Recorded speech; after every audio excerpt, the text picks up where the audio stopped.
На сквере тружеников тыла торжественно открыли доску «Почетные граждане города Якутска». В списке имена и фамилии горожан, получивших это звание в разное время, рассказывает Анастасия Данилова. Бурные аплодисменты!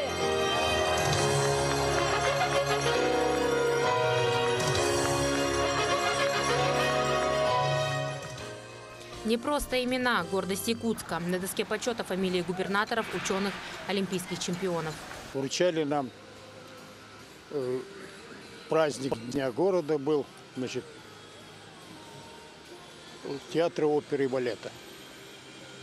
Вот с тех пор мы являемся почетными гражданами, восславляем город Якутск.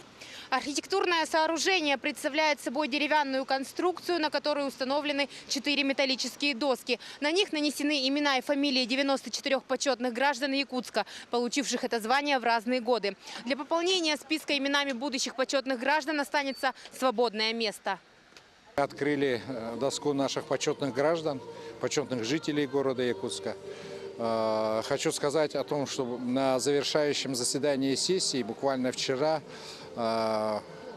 полку почетных жителей прибавился. Это, значит, Соловьев Петр Павлович. Раньше список почетных горожан находился возле здания мэрии Якутска. 4 года назад конструкцию демонтировали. Новый архитектурный объект нашел свое место в сквере тружеников тыла. Кстати, имена многих из них можно найти на обновленной доске почета. Анастасия Данилова, Григорий Охлопков, Якутск.